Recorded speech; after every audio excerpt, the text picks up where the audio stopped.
Welcome to Golf and the Good Life, your guide to golf travel across the pond.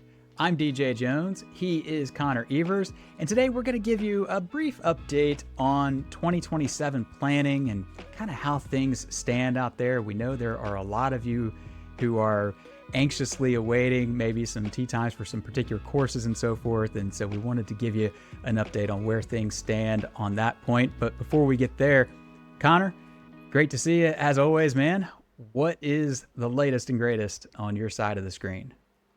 Deej, appreciate it. As this episode will come out, it'll be early March, so things are moving quickly for 2027 bookings, and we're nearly a month out from our first group that is going to leave next month. Again, when this episode comes out and drops, so busy times from all that. But yeah, we're just kind of getting into kind of the last kind of planning and dinners and touring for some of those April departures. And as we noted today, and we'll talk about some busy times for 2027 bookings. So all good on our front here. And Deej, you are about to go across the pond this month. Again, when this episode comes out, is that correct? Yeah, actually, as this comes out, I think I'll be on a plane or like getting on a plane the next day, making the annual trip over for Scottish Golf Tourism Week. We've talked about it before in past years. It's an industry event that I attend for H&B, and got a very busy schedule for the time that I'm there. Some exciting things. We'll actually have probably a whole separate episode about it, because the thing I'm most excited about is the last several days after that event, I've tacked on some extra days to finally do the North Coast 500. I have wanted to do it for a decade, and every time I've talked myself out of it, or I've shifted gears and I've gone to do something else, and I've just fully committed. Things are booked, things are in place, and now I'm putting it out into the open world. So it's happening, and we'll have a whole episode on that. But man, I could not be more excited. It's possibly the most excited that I have been for a trip in years, because it's uncharted territory for me, and I just cannot wait to get out there. The driving is going to be epic, to say the least. But yeah, great stuff ahead, not only just for personal travel, but for everyone who's counting down to travel. I mean, like you said, we're here 6 weeks or so from the start of the season. So on that note, back to the topic for today's episode. We wanted to give a kind of a second update, if you will, for 2027 planning. You know, there's a lot of reasons that we wanted to do this, but at this point where we are, we're kind of right in the thick of it, the planning window for the main courses. And we know there are a lot of you out there listening who are kind of in the midst of it and are maybe a little anxious. And so we wanted to kind of give you an update on where things stand, from what we're seeing, some observations on our end of things. And Connor, when it comes to, the planning perspective and where we're at, you're the boots on the ground. So give us the update. What's the latest, especially for those big four courses that people are looking forward to? Yeah, Deej, and as you mentioned there, I mean, a lot of groups, especially booking this early out, more than likely their trip is going to entail one, if not a few of those four courses. Again, the ones we're talking about is the Old Course, Muirfield, Royal Portrush, and Royal County Down. So a lot of the kind of demand and hype of booking so early is, again, derived because of these tee sheets opening up a little bit earlier. And just candidly, we'll talk about the reasoning why. And I think at the end of this episode, folks will understand it. But since the years I've been doing this, I mean, and just if you talk to my colleagues who've been here longer, I mean, this is one of the more challenging years for 2027 to book a trip in. And we'll talk about the reasoning why of just different demand points and key points that are making that quite difficult. But again, we're here today to kind of be a resource of showing kind of the state of the union, if you will, for 2027 bookings. So I guess to kind of start off, we'll start in Northern Ireland. So Royal Portrush, they've been open for kind of tour operators since early December. So we were able to get on that early, but just kind of talking out loud in some bullet points, right? So we had an Open Championship last year. We had an American, Scotty Scheffler win it.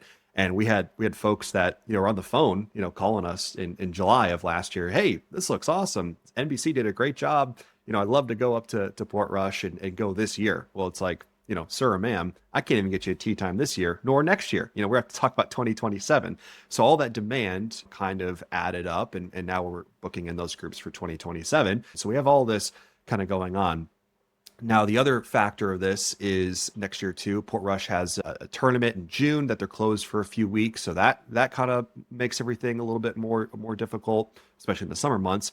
And then we do have a Ryder Cup at Adair Manor in September, and you may think, well, there's no way, Adair Manor to Portrush is a 4, 5, 6 hour drive.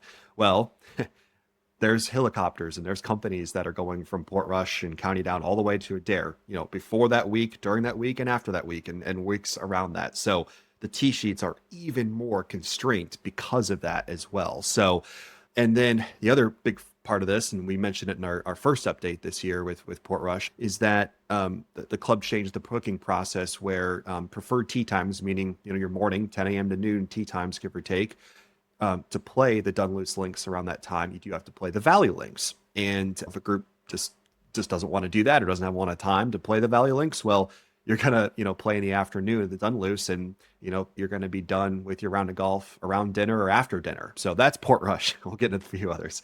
So County Down, no matter what, full stop, it's going to be busy. The day when Royal County Down opens is the 26th of February. So they're going to have an influx of calls and emails and what have you for groups that are maybe just starting the process, or maybe you already have that Portrush tee time and are hoping to pair that up with County Down. So when this episode comes out in the summer months, I don't know how many times, if any, in the summer months it will be available. So you might be looking at kind of that spring or fall time frame to make that trip work, especially into October with the Ryder Cup happening. The Old Course, here we go over to Scotland. Well, they're hosting the Open Championship in July. So, tour operators that receive guaranteed tee time, such as us, H&B, usually we receive 20 to 25%, give or take, less tee times due to the Open closure. So that the Old Course is closed the 19th of June until the 19th of July. So those tee times that we lose, they don't go to other months, they go away. So again, less tee times, less time to travel during those busy months. And then Muirfield, like Royal County Down, always going to be busy. Their application for tour operators is opening up here kind of the end of February as we're recording this into early March as well. So when this episode comes out, it will be closed for tour operators, but the general public application will be open as well if you're looking to book your trip. So a lot of different things I just went through there, but that's kind of what it looks like. Yeah. And, it's funny. I feel like for the last several years, we have kind of been repeating some of these same themes. It's very busy. Things are starting earlier, so forth and so on. And the listener out there has got to be getting tired of hearing it. And we understand that. We're not here to add, more noise to that. But I will say that you're right. This year does feel a little different. And I think it feels different in two ways. Number one, yes, you've got the Old Course hosting the Open, and you've got Adair Manor hosting the Ryder Cup, two of golf's absolute biggest events at two marquee destinations, Scotland and Ireland. So yes, of course, the demand is absolutely, through the roof. And that's kind of a one-off thing. But the big thing that I've noticed in particular, it's my job to keep a finger on the pulse of the industry and our partners and other companies and, what kind of the vibe is around golf travel. And one of the main things that I've noticed this year in particular is, maybe you're planning a trip and let's say you've followed some tour operators on social media or subscribed to some newsletters or what have you. You've probably noticed this. The industry is a little loud right now. We're all kind of saying the same thing. We're all ringing the same bell. Yep. Muirfield, the clock is ticking. You got to get going on Royal County Down and Portrush. I've seen some who have set hard deadlines on your inquiry must be in by X day if you want to go to Northern Ireland. And there's just a whole lot of noise that isn't often there, at least to this degree. And I look at that and I say, okay, first, I get it. The booking window is what it is. The demand is high. The supply is finite. But if I put myself in the shoes of a golfer who's planning a trip, I look at all of that and I see all of that noise and I think, gosh, this is stressful. And I haven't even put the first plan to paper yet. And I think what's most unfortunate is it takes these exciting, aspirational things, that round at the Old Course that you've looked forward to for decades with your family. You're getting to go to Muirfield and do the lunch or, playing Royal Portrush and Royal County Down in the same trip. it takes these exciting moments and it turns them into transactions and deadlines. And maybe even worst of all, it makes it all kind of feel like you've entered the digital queue at Ticketmaster, the worst place on earth.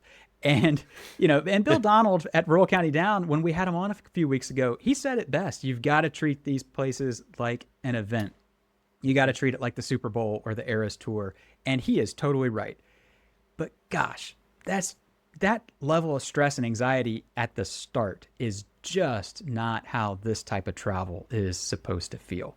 And, look, this is partially why folks turn to H&B. We manage the clock. We're managing the stress. We're taking all that off your plate. That's our job.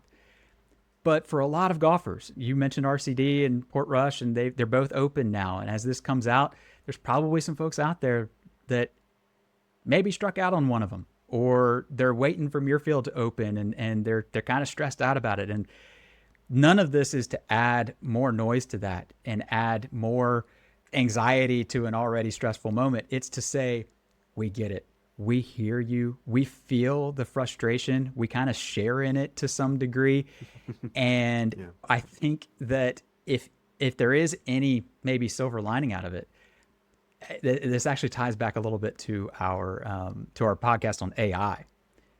The traveling golfer these days is far more educated than they were 2 years ago. And they recognize it's May. Those first 4 courses, those big 4, they're off the table. So let's look ahead or let's look elsewhere. I mean, the other day we had an inquiry for the old course in 2030. And, on the one hand you say, well, we're a little early for that. Can't do anything about that. But on the other hand, you think, okay, if I had a 40th birthday and I wanted to take my crew to the old course, yeah, I'd get going on it now, because I'm seeing all this drumbeat of stress and whatever, and I don't want to be a part of that. All of which is to say, Connor, you mentioned earlier, our point here is to just kind of keep you in the fairway to help reduce some of that anxiety and kind of give you the lay of the land. But that's what I'm feeling that makes this year a little different. Yeah, I totally agree with you on that. And yeah, I mean, to speak in everyone, it can feel discouraging. I totally get it, especially when you have all these, messages coming up of you need to do it this, that, and this now, and but we, I'm sure if we have some listeners that have listened to the podcast in the past and what have you, like we just want to be a resource of knowledge. That's our whole goal for this, right? Our goal is just to get everyone, like you said, back in the fairway, and have a great trip, but just be educational of when to properly start.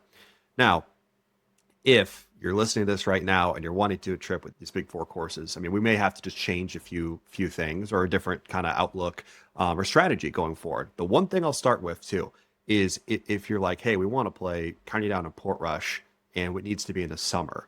Well, you're either looking at 2028, right? Just being candid, or I always tell folks, don't give up on the spring or the fall.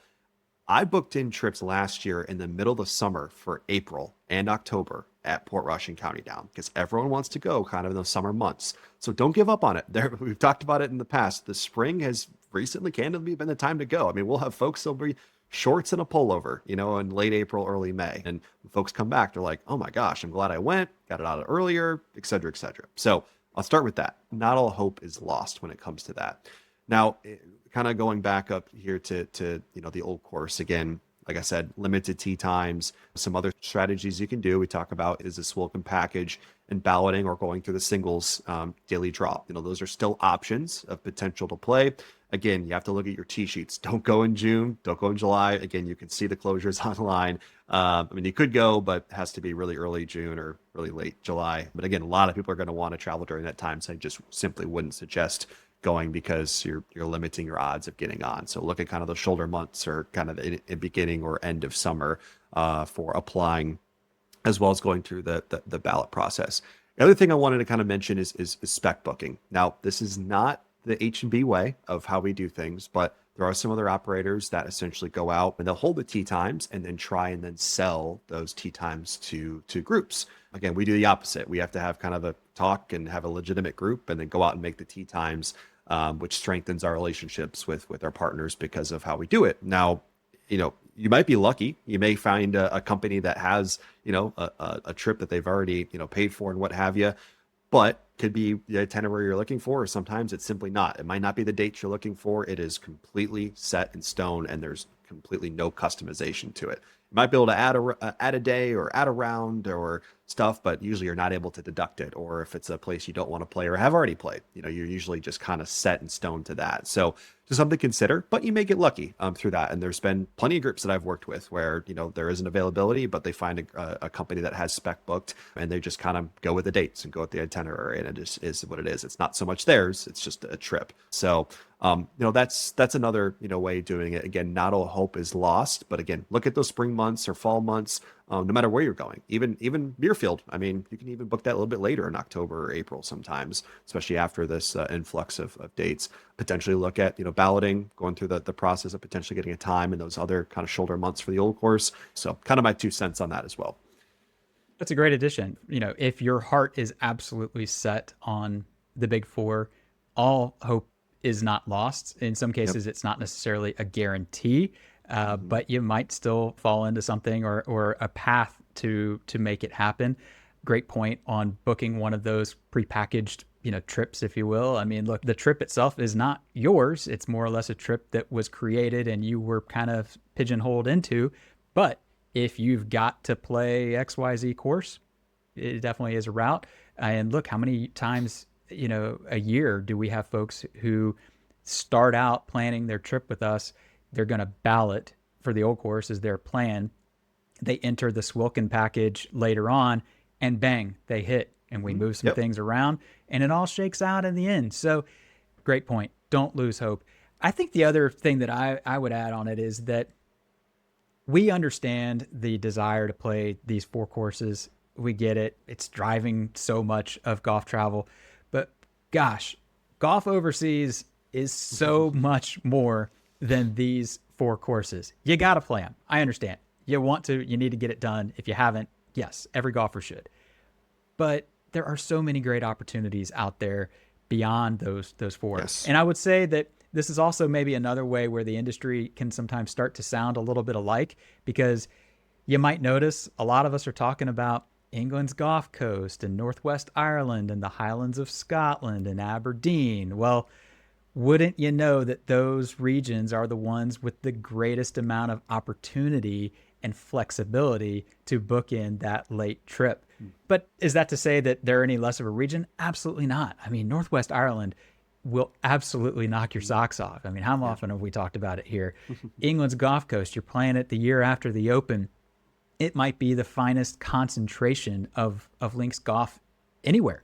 And, and the Highlands speaks for itself. Dornoch and Cabot. I mean, there's so many. You could spend a week up there and not get bored.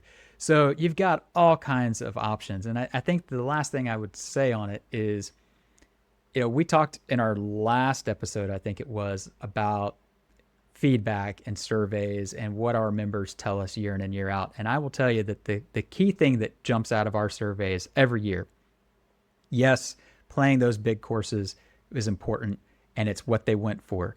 But when they come back, what most of them are talking about is not the old course. It's not County Down or Portrush or Muirfield or North Berwick. They're talking about the people. They're talking about who they went with, the memories they made, the times they shared together, the driver host. And the fact is, you can replace any of those bag tags with any other bag tags, and you're still going to come back with those memories that in the end up being the ones that mean the most to you. Gosh, hit the nail on the head, DJ. That was right. I mean, one of my groups too, a couple of years ago, I mean, they had the full gambit. I mean, they went over Portrush, County Down, Port Stewart, Old, Kingsbarns, Carnoustie, and they added Ely last minute. Then they went over North Berwick, Gullen, Muirfield. And the course that they talked about the most was Ely. I mean, they didn't mention anything about anything else. And I think they added it on the fly. They did. Yes. I don't even know if they added it with us. They had a free afternoon and the driver said, let's go to Ely. Yep. And those things, they happen all the time. And so much of it has nothing to do with the name on the sign of the course out front. Amen. Exactly. It's who you do it with. That's a fact. So just some closing thoughts here. The big thing, especially for 27, is stay patient. Again, you can look at an itinerary that has all these courses, and if you're not familiar with it, totally understand. That's where we come into factor. But you're looking at these courses, you're like, all right, just pay a deposit and this is all going to be booked in. It's like, well, we have to educate you on all the different openings of all these courses. They don't all get booked in at the same time, so just stay patient. Maybe some changes, you may have to change your dates of the trip, or this course is now being played on Tuesday and that course is now playing on Friday, stuff like that. And so just stay patient on that. And the operators and such as us, we're going to get you the best itinerary possible when it comes to these things. And, if you struck out on kind of your ideal itinerary, or if you have set dates and it has to be in June or July or something like that, you started too late, that's fine. Again, maybe look at those spring months, like I mentioned, or fall months, or get started on 2028, because it's going to be extremely busy no matter where you go. 28 doesn't look like there's too many events going on overseas. The Open hasn't even been announced for 2028 yet. So not even sure on that. But, now kind of is the time for 28. We can start working on proposals and getting your group set. And just so we don't have to have, we're not having this conversation of maybe do this or that. You can actually get what you want and when you want for your dates standpoint. So kind of my closing thoughts on this conversation, Teach. Well, those are great points. And especially on the planning ahead thing, look, you, Chris, and Mike and our planning team, you've been working on 2027 for 18 months, maybe, but that kind of foresight and that kind of planning ahead, it's necessary. It's how we reduce the anxiety that we've been talking about and so forth. And it's how we get ahead of it. And we haven't even talked at all about the X's and O's of this thing. And that was a great point about staying patient, because what most golfers don't recognize is that behind the scenes, there's a whole lot of shuffling going on, sometimes to make it all come together. But when it does, it's magic and really great stuff. So, okay, well, that is our update for 2027. We hope that it's added some clarity and reduced a little bit of that anxiety that we know is out there. If you are kind of in that limbo stage, and we know a lot of you are, Connor hit the nail on the head, stay patient. It will come together. We've said it so many times. Things have a funny way of coming together at these courses, and when it does, it's magic. As usual, we'll throw some guides in the show notes for you. If you have any questions, send us an email, golf@haversham.com. You can DM us on social media, or go to haversham.com/podcast and record your message there. Otherwise, thanks for tuning in. We'll be back again soon with another episode. But until then, we wish you plenty of golf at its finest and life at its best.